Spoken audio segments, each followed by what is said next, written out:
ਕਿਸੇ ਦੇਸ਼ ਦੀ ਕਾਮਯਾਬੀ ਆਧਾਰਿਤ ਹੁੰਦੀ ਹੈ ਉੱਥੋਂ ਦੇ ਐਜੂਕੇਸ਼ਨ ਸਿਸਟਮ ਦੇ ਉੱਪਰ ਕਿ ਕਿਸ ਤਰ੍ਹਾਂ ਦੀ ਪੜ੍ਹਾਈ ਵਿਦਿਆਰਥੀਆਂ ਨੂੰ ਕਰਵਾਈ ਜਾਂਦੀ ਹੈ।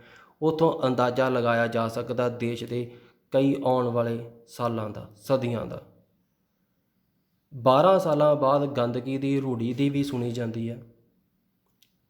ਸਾਡੇ ਦੇਸ਼ ਵਿੱਚ ਐਜੂਕੇਸ਼ਨ ਸਿਸਟਮ ਦੇ ਨਾਲ ਸੰਬੰਧਿਤ ਇਹ ਪਾਲਿਸੀ ਆਈ ਲਗਭਗ 34 ਸਾਲਾਂ ਤੋਂ ਬਾਅਦ ਕੰਮ ਹੋਇਆ ਇਸ ਉੱਪਰ। ਦੇਖੋ, ਜਿਸ ਚੀਜ਼ ਦੇ ਉੱਪਰ ਸਾਡਾ ਦੇਸ਼ ਖੜਾ ਹੋਵੇ, ਠੀਕ ਹੈ, ਨਿਆਂ ਦਾ ਕੰਮ ਜਿਹੜੀ ਚੀਜ਼ ਕਰਦੀ ਹੋਵੇ, ਉਸ ਉੱਪਰ 34 ਸਾਲਾਂ ਬਾਅਦ ਕੋਈ ਚਰਚਾ ਛਿੜੀ ਹੋਵੇ। ਇਹ ਪਾਲਿਸੀ ਆ ਜਿਹੜੀ ਇਸ ਨੂੰ ਅਸਲੀ ਜਾਮਾ ਪਹਿਨਾ ਦਿੱਤਾ ਗਿਆ, national NEP national education policy. ਇਸ ਵਿੱਚ ਕਾਫੀ ਲੰਮੇ ਚੌੜੇ ਜਿਹੜੀ ਵਿਚਾਰ ਵਟਾਂਦਰਾ ਕੀਤਾ ਗਿਆ। 2 ਲੱਖ ਤੋਂ ਜ਼ਿਆਦਾ ਸੁਝਾਅ ਸਰਕਾਰ ਨੂੰ ਮਿਲੇ ਸੀ। ਉਹਨਾਂ ਉੱਪਰ ਚਰਚਾ ਕਰਦੇ ਹੋਏ ਲੰਮਾ ਸਮਾਂ ਇਹ ਜਿਹੜੀ ਪਾਲਿਸੀ ਤਿਆਰ ਕੀਤੀ ਗਈ ਆ। ਇਸ ਦੇ ਚੰਗੇ ਪੱਖ, ਮਾੜੇ ਪੱਖ, ਉਹ ਦੂਸਰੇ ਜਿਹੜੇ ਵਿਰੋਧੀ ਧਿਰ ਨੇ ਇਲਜ਼ਾਮ ਲਗਾਉਣੇ, ਸਿਲੇਬਸ ਨਾਲ ਸੰਬੰਧਿਤ ਜਾਂ ਕਿਸੇ ਧਰਮ ਨਾਲ ਸੰਬੰਧਿਤ ਕੋਈ ਮਸਲਾ ਆ ਗਿਆ ਸਿਲੇਬਸ ਵਿੱਚ, ਉਹਨਾਂ ਬਾਰੇ ਆਪਾਂ ਬਾਅਦ ਵਿੱਚ ਹੀ ਚਰਚਾ ਕਰਾਂਗੇ। ਅੱਜ ਆਪਾਂ ਦੇਖ ਲਈਏ ਮੁੱਖ ਜੀਆਂ ਗੱਲਾਂ ਕੁਝ ਕੁ ਕਿ ਇਸ ਪਾਲਿਸੀ ਵਿੱਚ ਕੀ ਪਹਿਲੇ ਪੱਧਰ ਦੇ ਉੱਪਰ ਕਿਹੜੀ ਕਿਹੜੀ ਤਬਦੀਲੀ ਹੈ, ਮਤਲਬ ਜਿਹੜਾ ਆਪਣਾ ਸਿਸਟਮ ਚੱਲਦਾ ਸੀ, ਠੀਕ ਹੈ, ਉਹਦੇ ਵਿੱਚ ਕੀ ਤਬਦੀਲੀ ਹੈ। ਇਹਨਾਂ ਦੀ ਸਾਈਟ ਉੱਪਰ ਜਾ ਕੇ ਤੁਸੀਂ ਹਰ ਇੱਕ ਚੀਜ਼ ਪੜ੍ਹ ਸਕਦੇ ਹੋ। ਸਭ ਤੋਂ ਪਹਿਲਾਂ ਤਾਂ ਜਿਹੜਾ ਫਾਰਮੂਲਾ ਚੱਲੇਗਾ 5-3-3-4 ਵਾਲਾ ਚੱਲੇਗਾ। ਇੱਥੋਂ ਤੱਕ ਹੀ ਆਪਣਾ ਪੜ੍ਹਾਈ ਵਾਲਾ ਸਿਸਟਮ ਹੈ। ਇਹਨੂੰ ਦੇਖ ਲਈਏ ਇਹਦੇ ਵਿੱਚ ਕੀ ਤਬਦੀਲੀ ਆਈ ਹੈ। ਸਭ ਤੋਂ ਪਹਿਲਾਂ ਤਾਂ 5ਵੀਂ ਜਮਾਤ ਤੱਕ ਦੀ ਪੜ੍ਹਾਈ, ਇਸ ਤੋਂ ਬਾਅਦ 3 8ਵੀਂ ਜਮਾਤ ਤੱਕ, ਇਸ ਤੋਂ ਬਾਅਦ ਫਿਰ 3 11ਵੀਂ ਜਮਾਤ, ਅਤੇ ਇਸ ਤੋਂ ਬਾਅਦ ਫਿਰ 3 ਜਾਂ 4 12ਵੀਂ ਜਮਾਤ ਨੂੰ ਹਟਾ ਦਿੱਤਾ ਗਿਆ ਸਿਸਟਮ ਦੇ ਵਿੱਚੋਂ, ਠੀਕ ਹੈ। ਸਭ ਤੋਂ ਪਹਿਲਾਂ 5ਵੀਂ ਜਮਾਤ ਦੇਖੀਏ। ਇੱਥੇ ਵਿਦਿਆਰਥੀਆਂ ਦੇ ਸਰੀਰ ਵੱਲ, ਉਹਨਾਂ ਦੀਆਂ ਖੇਡਾਂ ਵੱਲ ਧਿਆਨ ਦਿੱਤਾ ਜਾਵੇਗਾ। ਜਿਹੜਾ ਪੜ੍ਹਾਈ ਦਾ ਮਾਧਿਅਮ ਹੋਵੇਗਾ ਉਹਨਾਂ ਦੀ ਮਾਂ ਬੋਲੀ ਹੋਵੇਗਾ ਜਾਂ ਹਿੰਦੀ ਹੋਵੇਗਾ। ਅੰਗਰੇਜ਼ੀ ਸਿਰਫ ਇੱਕ ਵਿਸ਼ੇ ਦੇ ਰੂਪ ਵਿੱਚ ਪੜ੍ਹਾਈ ਜਾਵੇਗੀ। ਵਿਦਿਆਰਥੀਆਂ ਦਾ ਮਾਨਸਿਕ ਬੋਝ ਬਹੁਤ ਘਟਾ ਦਿੱਤਾ ਜਾਵੇਗਾ।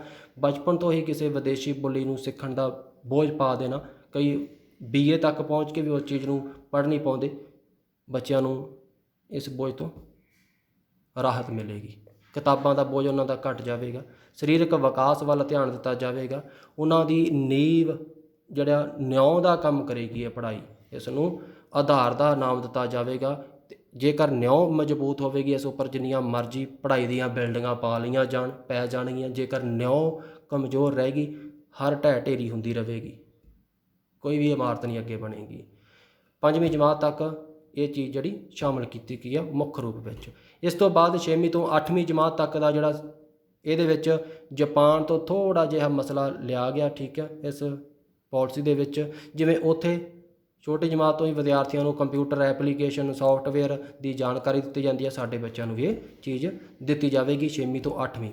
ਇਸ ਤੋਂ ਬਾਅਦ ਹੈ 9ਵੀਂ 11ਵੀਂ। ਇੱਥੇ 12ਵੀਂ ਜਮਾਤ ਨੂੰ ਨਹੀਂ ਰੱਖਿਆ ਗਿਆ, ਹਟਾ ਦਿੱਤਾ ਗਿਆ। ਇਹ ਬੋਰਡ ਵਾਲਾ ਸਿਸਟਮ ਹੋਵੇਗਾ। ਇੱਥੇ ਸਮੈਸਟਰ ਸਿਸਟਮ ਲਾਗੂ ਰਹੇਗਾ।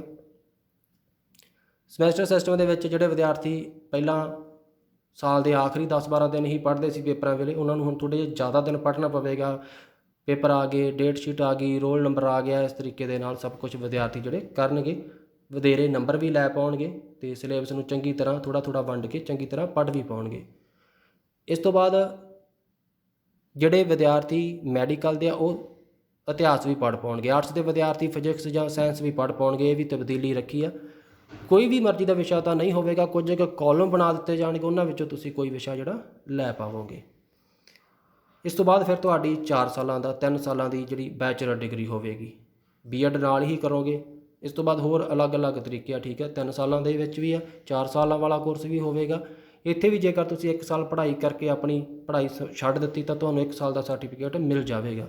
ਜੇਕਰ ਪੂਰੀ ਪੜ੍ਹਾਈ ਕੀਤੀ ਹੈ ਫਿਰ ਸਰਟੀਫਿਕੇਟ ਅਲੱਗ ਤਰੀਕੇ ਦਾ ਮਿਲੇਗਾ, ਪੂਰੀ ਡਿਗਰੀ ਵਾਲਾ ਮਿਲੇਗਾ। ਨੰਬਰਾਂ ਦੀ ਗੱਲ ਕਰੀਏ ਤਾਂ ਨੰਬਰ 360 ਡਿਗਰੀ ਵਾਲੇ ਲੱਗਣੇ। ਆਲੇ ਦੁਆਲੇ ਸਾਰੇ ਚੀਜ਼ਾਂ ਨੂੰ ਧਿਆਨ ਵਿੱਚ ਰੱਖ ਕੇ ਤੁਹਾਡੇ ਨੰਬਰ ਲੱਗਣਗੇ। ਇੱਥੇ ਤੁਹਾਨੂੰ ਦੱਸ ਦੇਵਾਂ, ਵਿਦਿਆਰਥੀ ਆਪ ਵੀ ਆਪਣੇ ਆਪ ਨੂੰ ਨੰਬਰ ਦੇਵੇਗਾ, ਉਸਦੇ ਸਾਥੀ ਵਿਦਿਆਰਥੀ ਵੀ ਨੰਬਰ ਦੇਣਗੇ, ਉਸਦਾ ਅਧਿਆਪਕ ਵੀ ਉਸਦੇ ਸੁਭਾਅ ਸਾਰੀਆਂ ਚੀਜ਼ਾਂ ਨੂੰ ਧਿਆਨ ਵਿੱਚ ਰੱਖ ਕੇ ਨੰਬਰ ਲਗਾਵੇਗਾ, ਠੀਕ ਹੈ। ਉਸਦੇ ਸਰਟੀਫਿਕੇਟ ਆ ਜਿਹੜਾ ਉਹਦੀ 60 ਡਿਗਰੀ ਆਲੇ ਦੁਆਲੇ ਨੂੰ ਪੂਰੇ ਨੂੰ ਧਿਆਨ ਰੱਖ ਕੇ ਉਹਦੀ ਪੂਰੀ ਕਾਬਲੀਅਤ ਦੇ ਉਸ ਨੂੰ ਨੰਬਰ ਮਿਲਣਗੇ। ਰੱਟਾ ਜਿਹੜੀ ਐਜੂਕੇਸ਼ਨ ਹੈ ਇਸ ਨੂੰ ਘਟਾਉਣ ਦੀ ਕੋਸ਼ਿਸ਼ ਕੀਤੀ ਗਈ ਆ। ਇਹ ਵਾਲਾ ਇਸ ਪਾਲਿਸੀ ਦੇ ਵਿੱਚ ਕੁਝ ਕੁ ਨਵਾਂ ਸ਼ਾਮਲ ਕੀਤਾ ਗਿਆ। ਬਾਕੀ ਤੁਸੀਂ ਕੋਈ ਅਖਬਾਰ ਤੋਂ ਖਬਰ ਵਗੈਰਾ ਪੜ੍ਹ ਲੈਣਾ, ਨਿਊਜ਼ ਚੈਨਲ ਤੋਂ ਜਾਣਕਾਰੀ ਲੈ ਲੈਣਾ, ਇਸ ਸਾਈਟ ਉੱਪਰ ਚਲੇ ਜਾਣਾ। ਫਿਲਹਾਲ ਆਪਾਂ ਇੰਨੀ ਹੀ ਚਰਚਾ ਕਰਨੀ ਸੀ, ਮੁੱਖ ਗੱਲਾਂ ਦੀ। ਤੁਹਾਡਾ ਸਾਰਿਆਂ ਦਾ ਬਹੁਤ ਬਹੁਤ ਧੰਨਵਾਦ ਜੀ।